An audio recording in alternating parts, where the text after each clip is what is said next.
Hello, I'm Jashikins, and welcome to another episode of Jash Reads.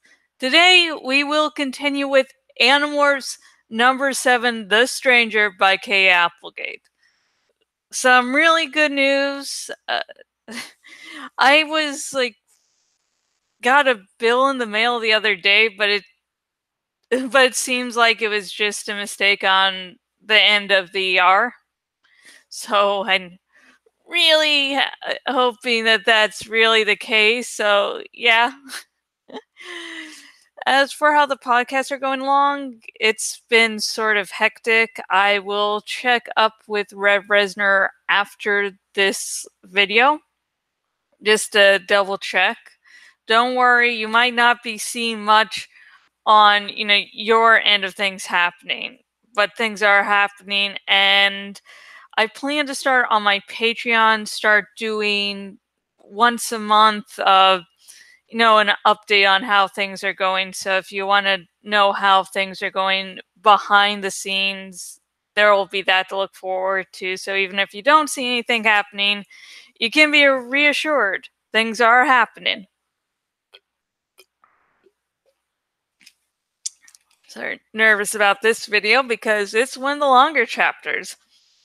In fact, both videos today are going to be long chapters, Animorph-wise, so yay! So, that's the keyboard. So, let's get going with more of Animorphs number 7, The Stranger by K.A. Applegate.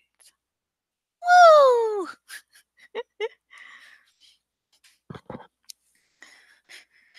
The red whip of the Taxon's tongue held me glued down, helpless.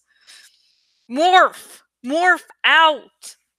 Jake yelled in my head. I didn't need to be told twice.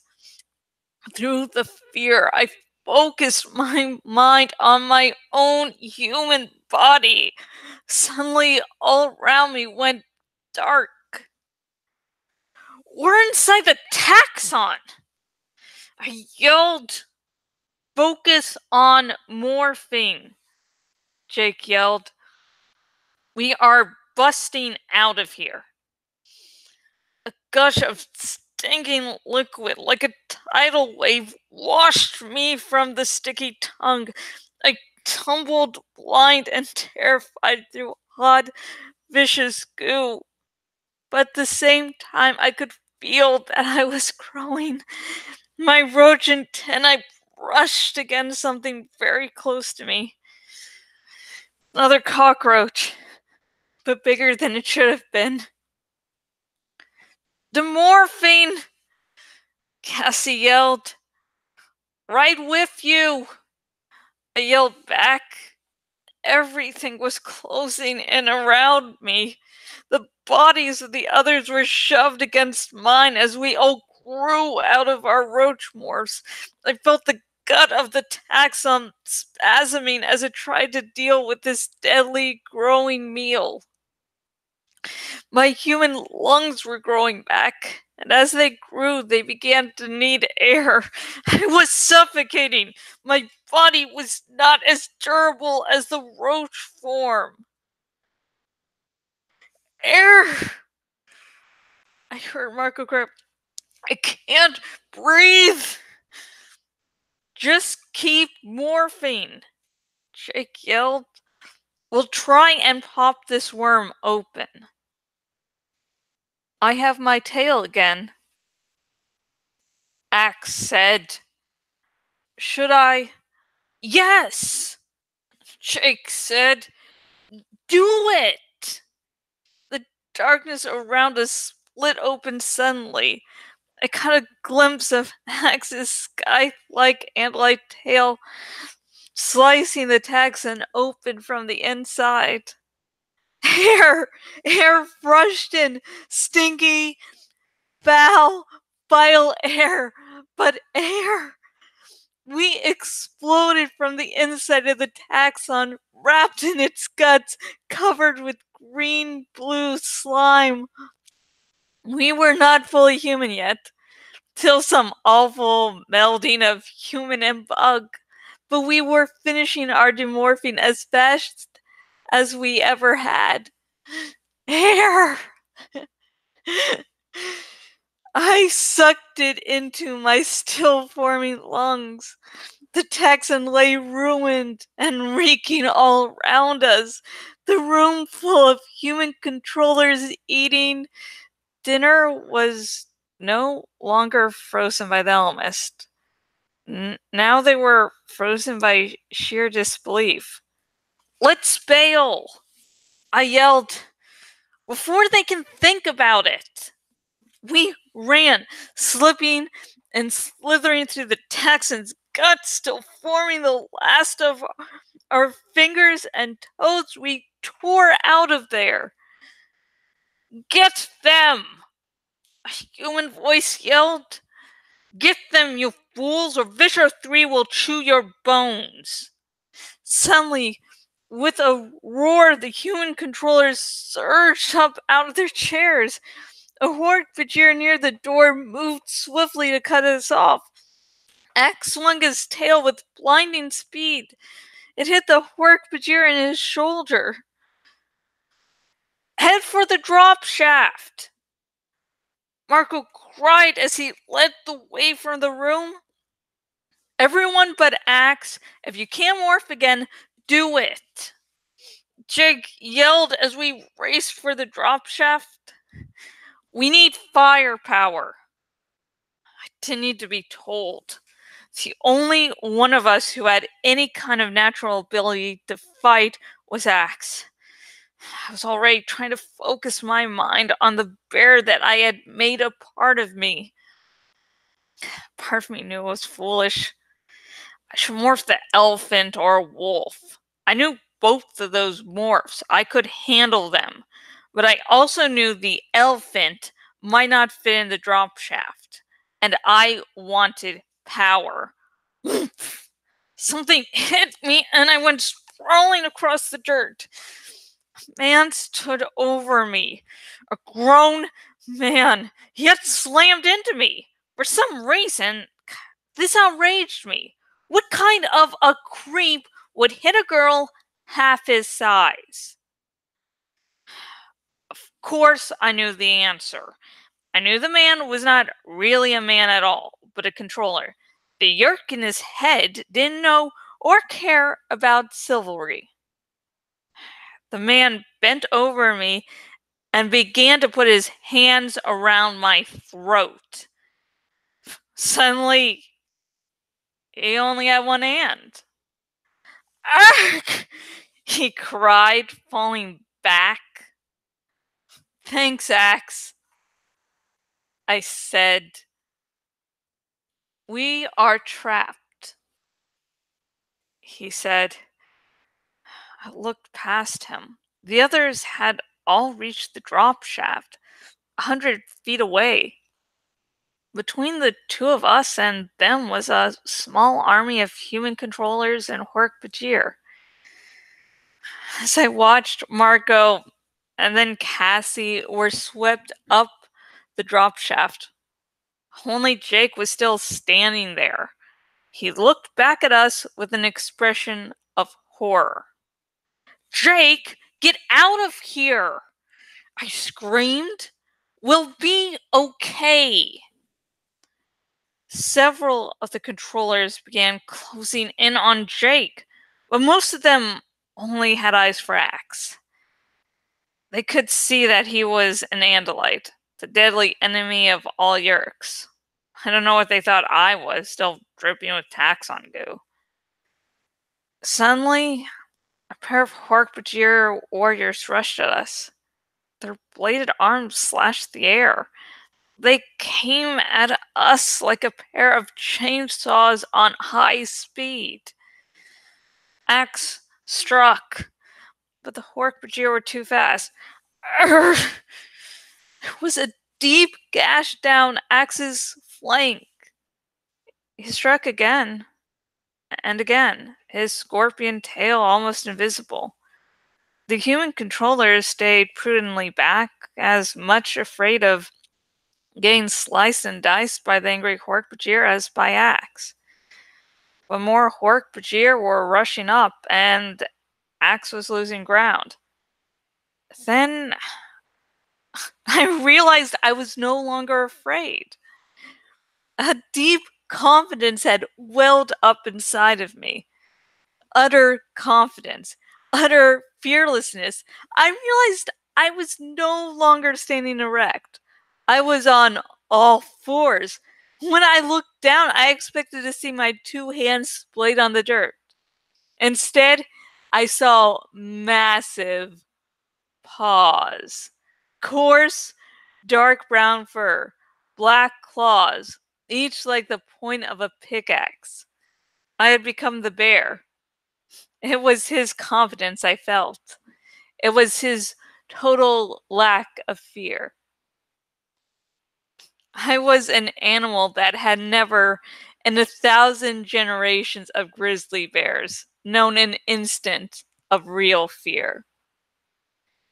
Suddenly, I felt a terrible pain in my shoulder. One of the Hork-Bajir had slashed me. I glared with nearsighted eyes and saw nothing but a tall blur.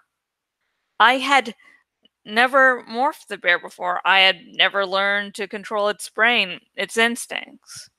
The bear mind was focused completely on one basic fact.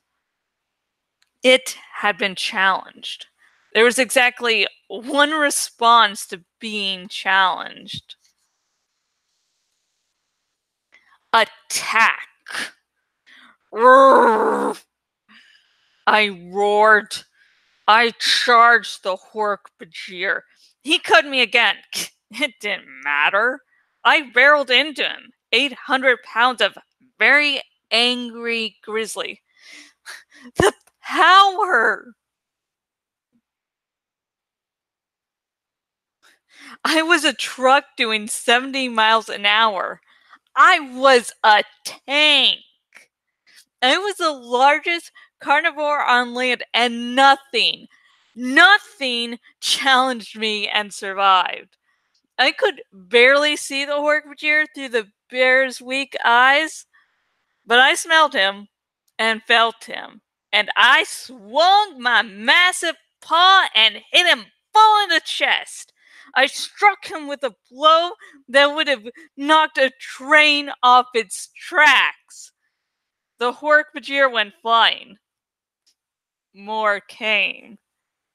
More discovered why part of the Latin name for the grizzly species is horribilis. I barely remember what happened next. I gave myself up to the bear's rage. Its anger and my own became one. All the tension within me, all the uncertainty, all the doubts were swept away as I gave myself up to the bear's violence. I remember that at some point, Jake got into his tiger morph and joined the fight. And I have flashing images from my memory of terrible destruction, of ripping claws and crushing jaws. But the next thing I clearly remember is flying up the long drop shaft, while Jake's voice in my head kept saying, "Rachel, morph out! Morph out! You're out of control! You are out of control! Morph!" I was clawing wildly at the air, trying to kill the tiger that was suspended above me in the drop shaft. Trying to kill Jake. I felt as if I had snapped awake from a dream. Slowly, as we rose toward the surface, I left the bear and returned to myself. The soaring rush up the drop shaft seemed to last forever. The drop shaft entered solid rock, and as I rose, I shed the last of my bear form. I felt the return of my human reason. But I was still confused and disconnected from what was going on. Then, quite suddenly, I was at the top of the drop shaft. I stepped off onto solid concrete. The others were all there. Axe was trying to morph into his human body, but he was having trouble. Morphing is exhausting. Morphing rapidly from one form to the next more than once makes you feel like you want to just crawl in a corner and die. I knew how he felt. I stumbled forward. I stumbled from sheer weariness as I stepped onto the cement floor. It was dark, with just enough faint light to see the faces around me.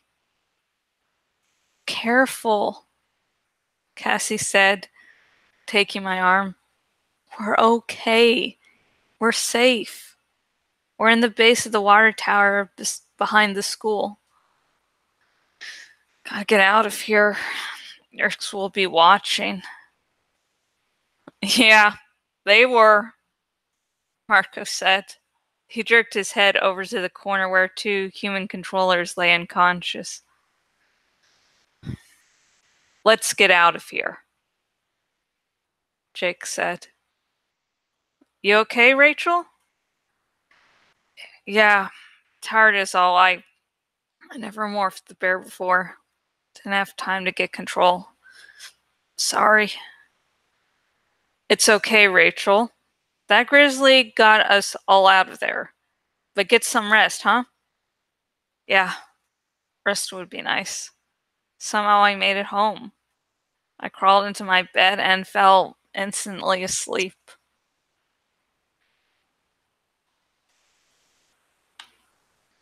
Okay, that's the end of that lovely, happy fucking chapter there. Now, it's been sort of my theory that Rachel chooses her battle morphs to sort of cover up for her weakness. She chooses the morphs to be able to feel or do something that she can't normally. In this case, you know, with the battle morphs, it's to feel the strength she doesn't have. And why get a new battle morph this book? She's all distressed about, you know, her father leaving, and now she finds out about, oh yeah, the world's actually going to end, so yeah. So those two were two big reasons why she morphed the grizzly bear. And the reason why she acquired the grizzly bear, because of family issues.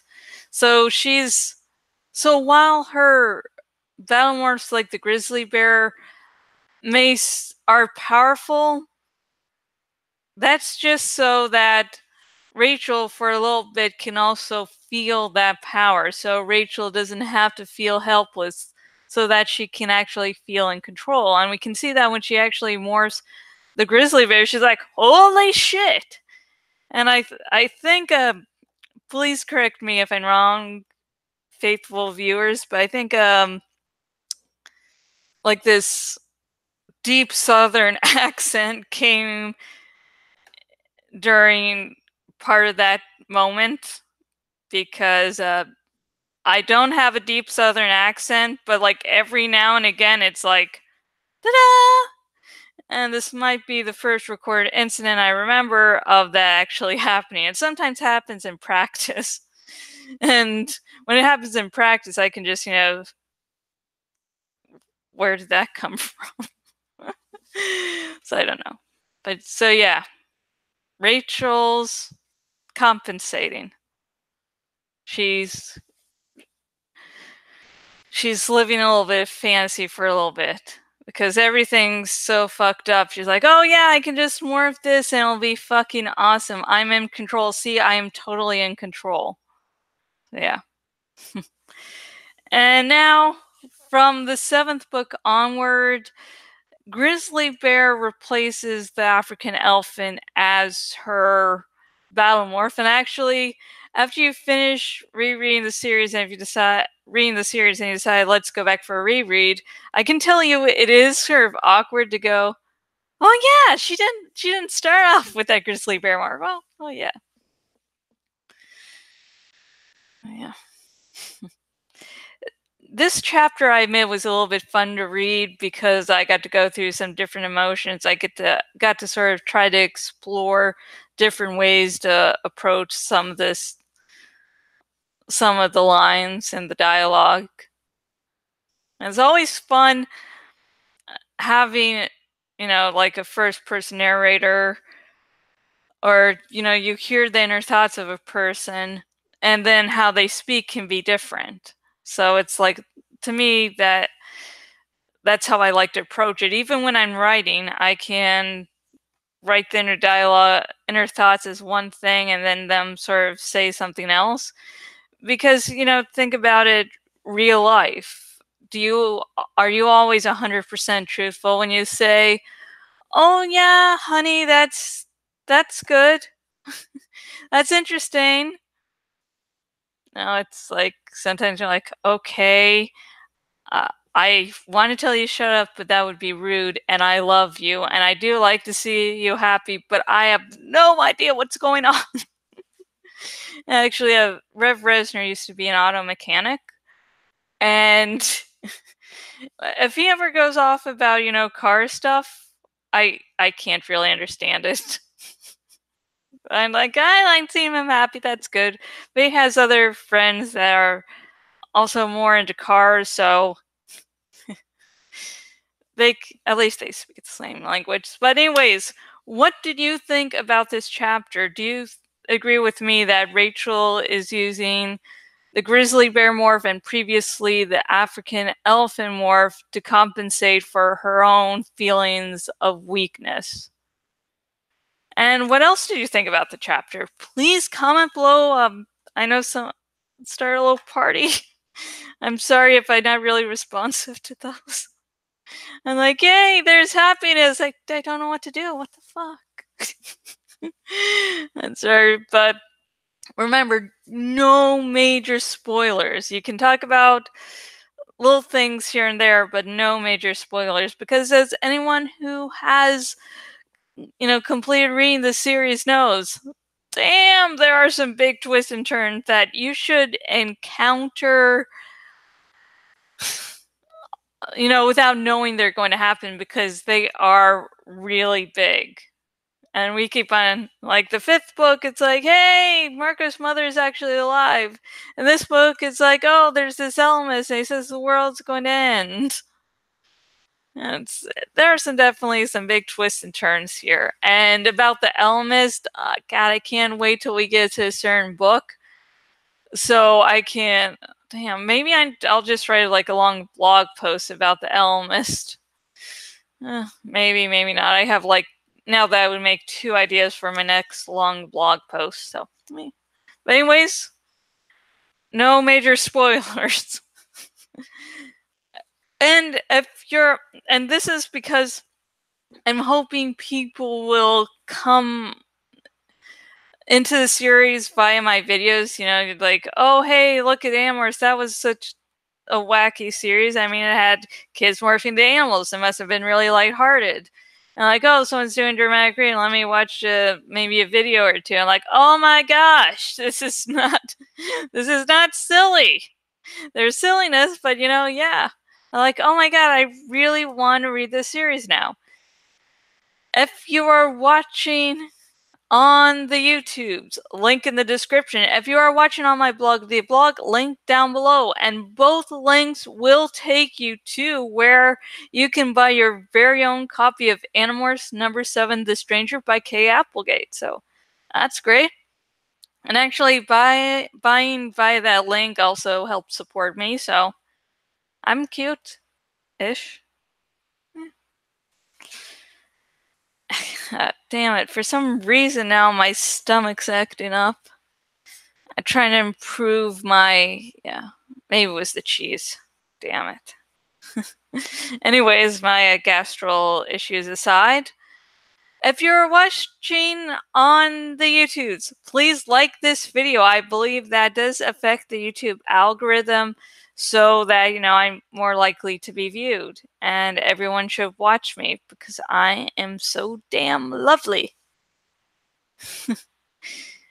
And Also, remember to subscribe. I am going to be reading the entire Animorphs series, so if you don't want to miss the next, chapters, the next books, subscribe so you won't miss out. And I don't know why I'm laughing like that. And if you are watching on my Bloggity Blog and watching on the desktop version of my Bloggity Blog, please choose the follow by email option. And, then you won't miss out on another of my lovely blog posts. I just don't do these lovely Jash Reads videos. I also do reviews, long posts, sort of essay-ish. So, yeah. Don't want to miss out. And, yeah. Next episode of Jash Reads will be more of Animorphs number 7, The Stranger by Kay Applegate, and it will air in just a few short hours, so hey, stay tuned to the channel. And now we come to the part of the video where I work on a graphic, little, bits and pieces.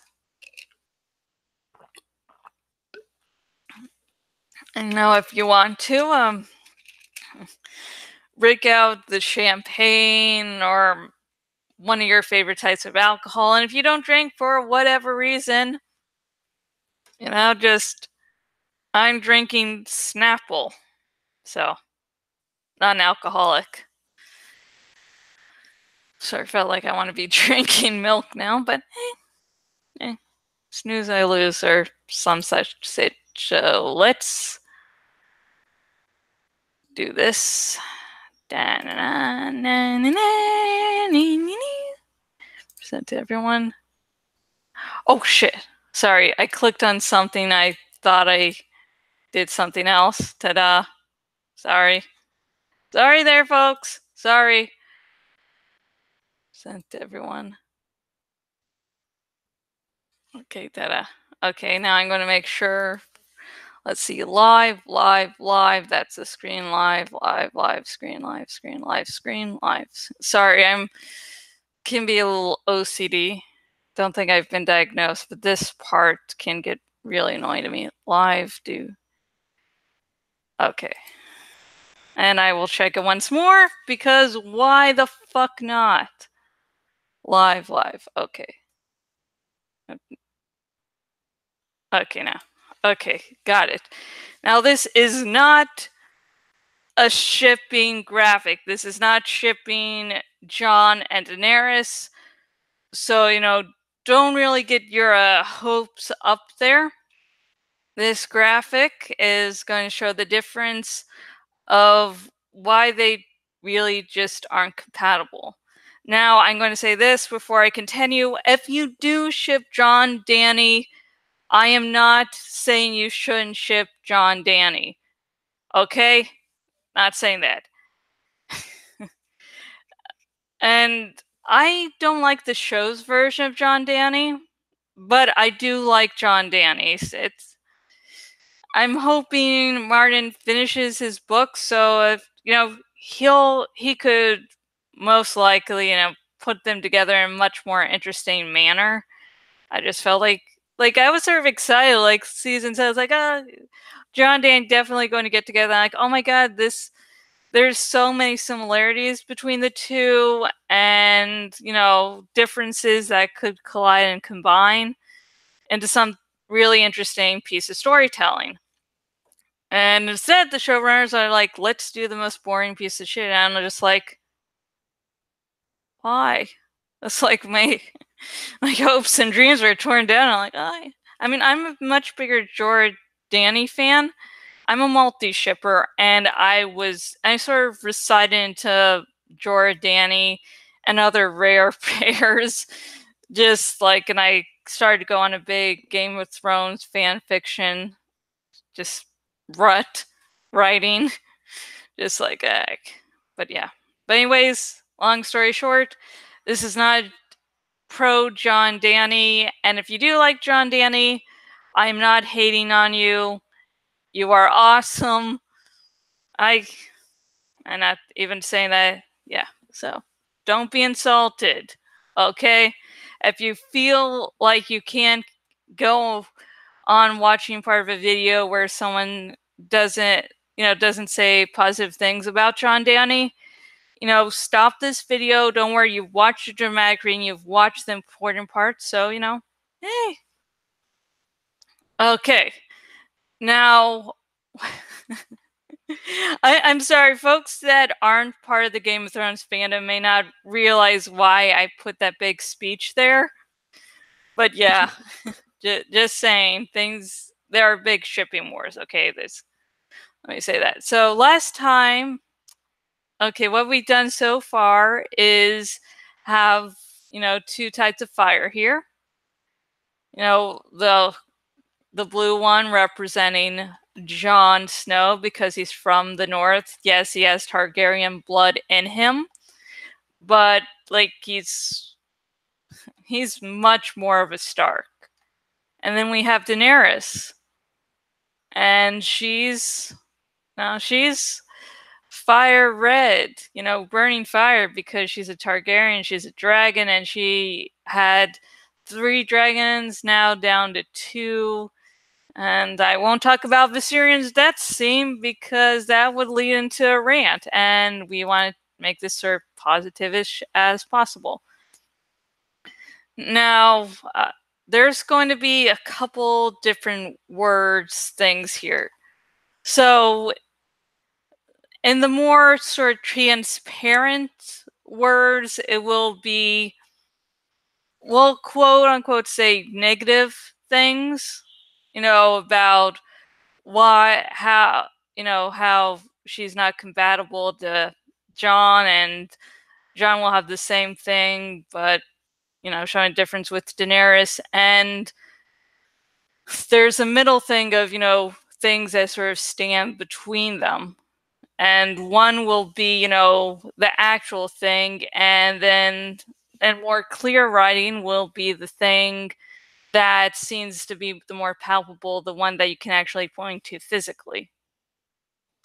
And all characters on Game of Thrones have good and bad traits.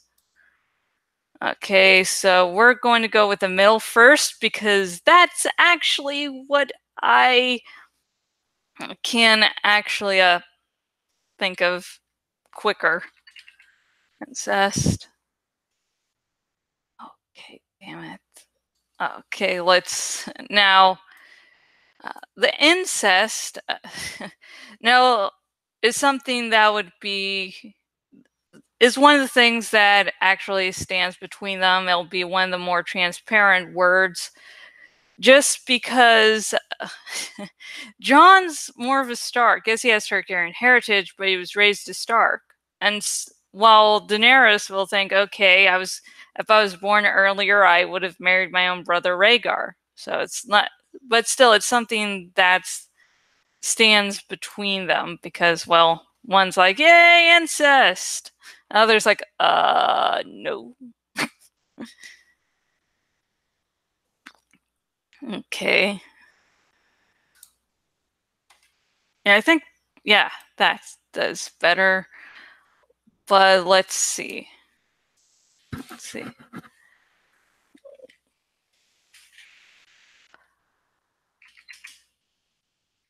Oh.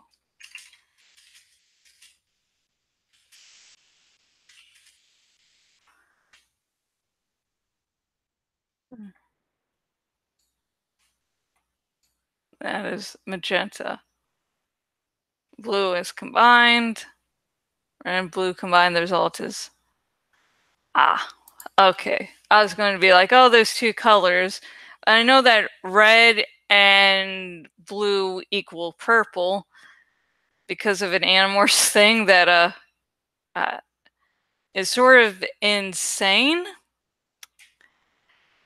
It's sort of an Animorphs thing that, well, it involves Animorphs, and it's a spoiler, and it won't really make that much sense. And it would, yeah, without the spoiler part. So yeah. So incest definitely stands between them there. Incest overlay is good. I mean, I like ad, but the thing is, it is too transparent. I want things to be transparent, but sort of readable at the same time. Oh, color burn. Okay. Incest. Da-da. Ooh, they're nice and close there. Incest. And I'm going to go off the theory that Daenerys is pregnant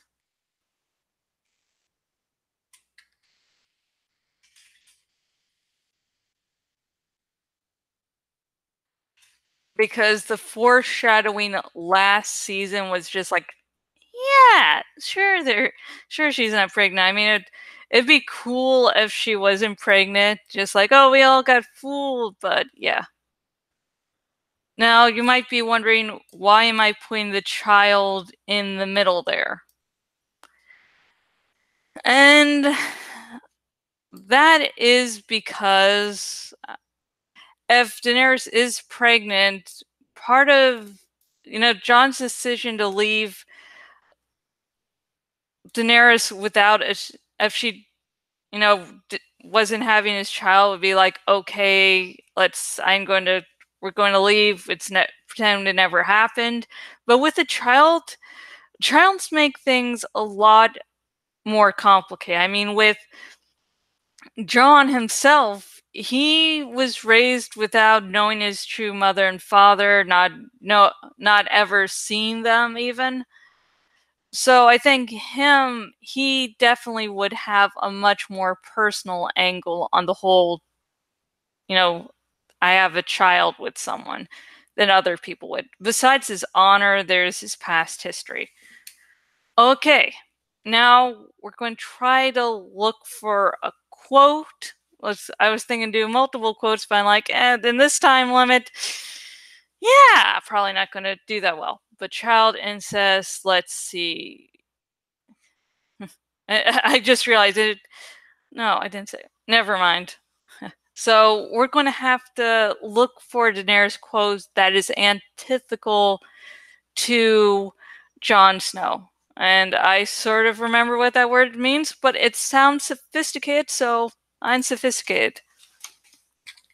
Top Daenerys Targaryen quotes. Usually when I look up a quote, it is hard a little because I'm like, oh, something Jorah said, or another less beloved character, and it's like, oh, we don't know them. Fuck them. Okay, let's see. My dragons are gone. We'll take back what is stolen from me. I'll take what is mine. That's fair. Let's see this. I think maybe I can do two. I will take what is mine with fire and blood.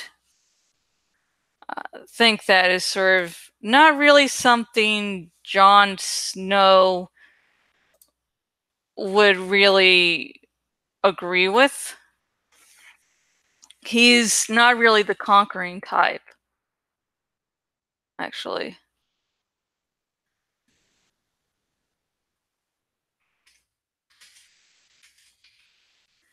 He's not a conqueror, while Daenerys is very much. And I think I might just have room for one quote, so yeah. And I actually, every time I've been putting new words, I've forgotten, oh yeah, there's another part to this. I'll take what is, take, what's mine? No, I don't want to share on Facebook.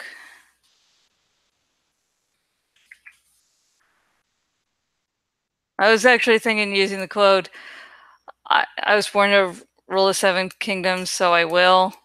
But then I was like, this is actually in a much shorter span of time. It sort of is what Daenerys is. She's a conqueror.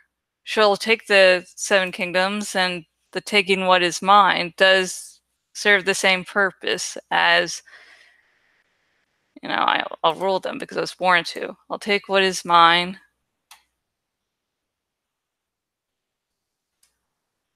With fire and blood. With Daenerys, I do have, I would say, a very complicated relationship with her. I sometimes adore her, and sometimes I'm just like, God damn it, why are you still breathing?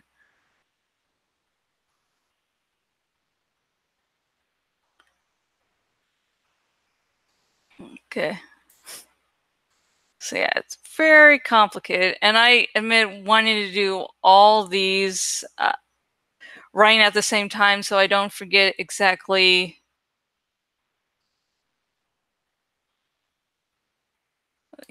how I'm doing them. And I just really don't want that to happen. With fire. Okay. I wanted to move that further down, but you can actually read it. Okay, let's do top jump. Shit! For some reason, I sometimes hit it and it's like, oh, you want to make it smaller like that? Like, I guess so. John, so quotes. 41. Oh, for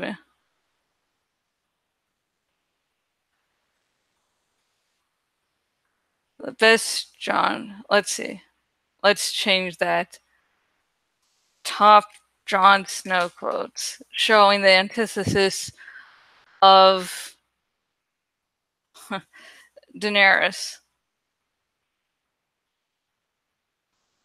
Okay, I don't like that. I like the copy and paste.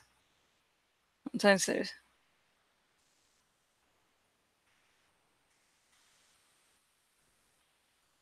Okay, don't like that. Okay.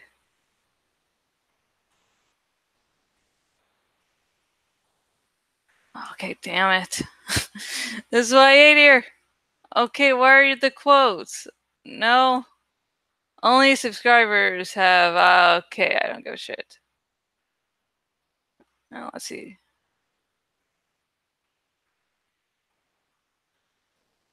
Est of Jon Snow quotes. And this is like, oh, this is really easy. Nope. And the reason I'm not going to Goodreads is because I want something on the show, not the books. And damn it.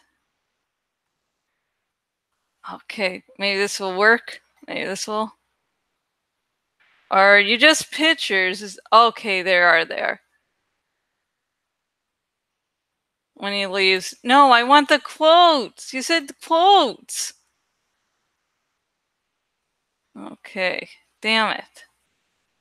So, let's see. Best Jon Snow quotes. Game of Thrones. I'm really sorry this is happening. It's like a nice little snag. God damn it. Okay, I guess we'll use ThoughtCo. Okay, the best Jon Snow quotes. Don't call me Lord Snow. Sam's no different. The more you give a king. First lesson, stick him with the pointy end. I heard it was best to keep you close. 6 times, I swear about. If I don't, blah, blah, blah. Oh, great, they're book quotes. God damn it. Listen, I'm so sorry. So I guess yeah. I guess we'll just go with it because, or else we will take up, more time than we already have. And the reason I'm going this can't be from the show is, wait, it is from the show. Damn it. I thought I saw like a feast for, oh, I get it. These are quotes from both the show and the books. You see, I can tell that by A Feast for Crows, which is one of the sequels to one of the books in A Song of Ice and Fire. Okay, that's what was getting me confused, folks. I am an idiot and I know nothing. Ha ha ha ha. Fuck it.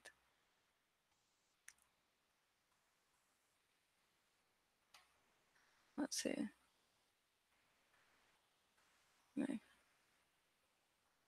Okay, just making sure this. I might have looked for something else if I was doing this on my own, but I am not. I'm doing this live in front of an audience of maybe hi one person. Oh wait, I picked up me then. Ta-da! Don't call me. Don't call me. Yeah, that's. Yeah, sorry. It's just like Eric. It's like Daenerys is like, oh hey, here's 1,000,001 quotes, and then with Jon Snow, it's like, well, here's from the books, here's from the show. You figure it out. I'm like, ah. This is why I hate. This was why I sort of feared of doing all the words at once, and was actually briefly considering doing them at different videos. Then I'm like, oh no, come on, it's been smooth sailing so far. Then when I, should have been like, oh fuck, that's not a good sign. Oh, things are going well. Oh shit, something's going to fuck it up, and something did fuck up. Call me Lord Snow. And again, I had to move that so it'd actually be more visible. I will take. Actually, shit, didn't want to do that. Come on, like I said.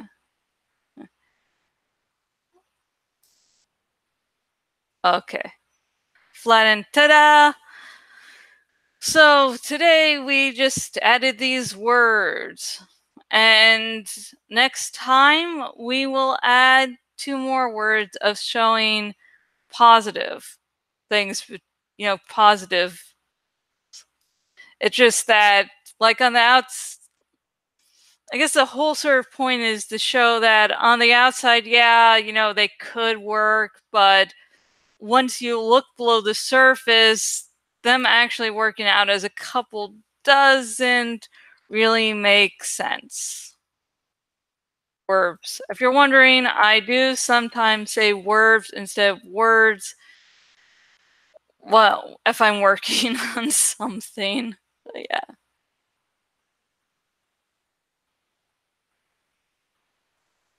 And even though, I don't really like the whole never going to post just the image without words version of this because I don't want to be like, oh, John Danny. I do plan to use it in some later posts I might be doing. So yeah, that was extra long. So sorry. So thank you all for watching. If you lasted until the end, and the next episode of Jash Reads will be later tonight, and will be more of Animorphs number 7, The Stranger, by Kay Applegate. And until next video, bye.